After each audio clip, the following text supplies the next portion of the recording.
Bonjour, je tiens à préciser avant tout que je ne suis absolument pas un spécialiste de la culture des plantes carnivores.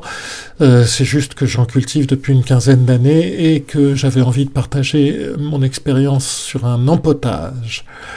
Voilà, tu viens de t'acheter une petite carnivore et tu veux savoir comment la cultiver.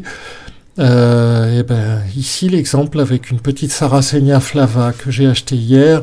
Tu as certainement acheté soit une Sarracenia, soit une Dionée, soit une Drosera dans ta jardinerie préférée.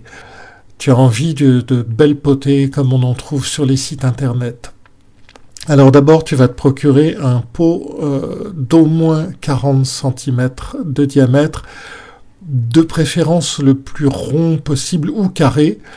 Celui-ci est un petit peu conique, mais ça va le faire pour l'exemple.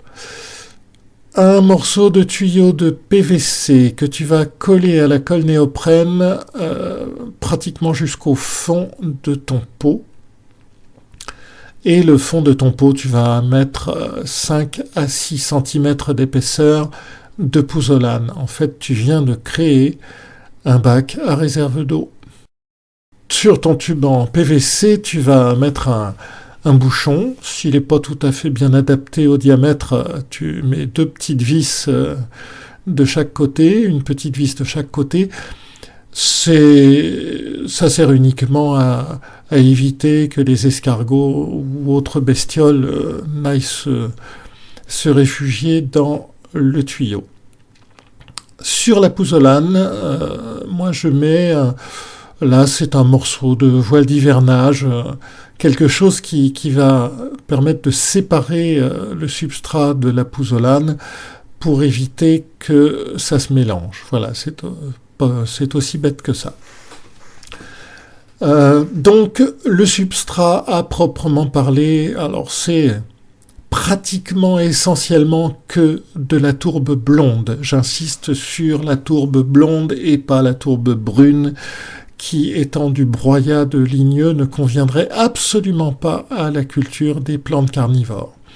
Donc tourbe blonde dans laquelle moi je rajoute du charbon de bois, de la perlite et un peu de sphaigne morte du Chili qui va garder énormément, qui a un pouvoir de rétention d'eau très très fort. Voilà, donc je remplis mon pot jusqu'à la hauteur qui m'intéresse et je commence le remplissage d'eau. C'est de l'eau de pluie uniquement, jamais d'eau du robinet qui tuerait vos plantes carnivores à très faible échéance, à très petite échéance.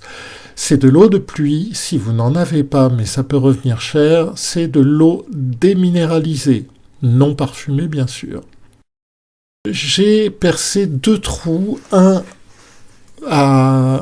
tout petit peu en dessous du niveau de la pouzzolane que vous ne voyez pas sur les photos, et un autre à 5-6 cm en dessous du haut du substrat. Ce sont des trop-pleins, celui du bas étant un trop-plein pour l'hiver, celui du haut étant un trop-plein pour l'été. Ça évite que vos plantes flottent littéralement.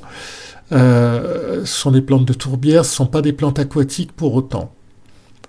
Voilà, donc mon substrat est prêt, je peux aller rechercher ma petite Sarracenia flava toute neuve que je mets dans mon pot et je recouvre ensuite le substrat avec de la sphaigne morte du Chili que j'arrose exceptionnellement par le dessus. En fait, après, je n'arroserai que par le tuyau.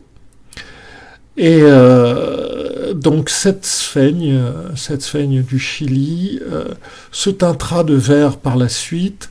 Alors, c'est pas du tout parce qu'elle va ressusciter, elle restera morte, mais c'est une petite algue microscopique qui s'installe dessus, qui n'est absolument pas gênante et qui fait que le dessus des pots est quand même plus joli que quand on n'a que la tourbe. Vous pourrez cultiver dans ces conditions les Sarracenia, les Dionnées, les Drosera dits tempérés et Darlingtonia californica. Pour les autres espèces, je vous conseille de vous rapprocher de spécialistes. C'est des choses comme Elianthora, Cephalotus, etc. C'est déjà beaucoup plus compliqué. Et puis vous pourrez même cultiver avec vos carnivores certaines orchidées de tourbière, comme ici Pogonia ophiogloides, qui marchent très très bien. Voilà, je vous souhaite une bonne culture, bonne expérience et plein de plaisir avec vos carnivores.